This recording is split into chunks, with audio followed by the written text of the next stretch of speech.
রাতের অন্ধকারে আলো জ্বালিয়ে বেলগ্রেডের রাজপথে নামেন হাজারো মানুষ। সরকারের দুর্নীতি ও অনিয়মের বিরুদ্ধে নিজেদের গণতান্ত্রিক অধিকার প্রতিষ্ঠায় বিভিন্ন স্লোগান দেন তারা।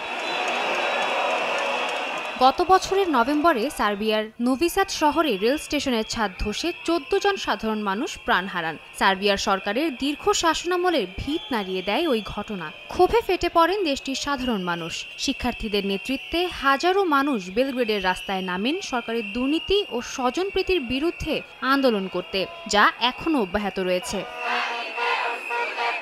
তবে এই প্রতিবাদ কালো ছায়া হয়ে নেমে এসেছে আন্দোলনের নেতৃত্ব দেওয়া ছাত্রদের জীবনে। স্থানীয় সময় শুক্রবার রাজধানীতে আন্দোলনরত দুই ছাত্র দাবি করেন, সরকারপন্থী গণমাধ্যম তাদেরকে নিশানা করে বিভিন্ন ধরনের সংবাদ প্রচার করছে। তেমনই একটি গণমাধ্যম ভেসেনজে নোভস্তিতে তাদের পাসপোর্ট, ছবি সহ বিভিন্ন ব্যক্তিগত তথ্য প্রকাশ করে ভয় দেখানোর চেষ্টা চালানো হচ্ছে বলেও অভিযোগ করেন তারা। প্রথমবার যখন খবরের কাগজে আমাদের ব্যক্তিগত তথ্য দেখি, আমার মনে হয়েছিল কেউ আমার এবং আমার পরিবারের মাথায় নিশানা করে আছে। কারণ পরিচয় প্রকাশের পর পরবর্তী পদক্ষেপ কি হতে পারে? শুধুমাত্র হামলা। সাধারণ মানুষের দাবি, দেশটির রন্ধ্রে রন্ধ্রে দুর্নীতি ছেয়ে গেছে।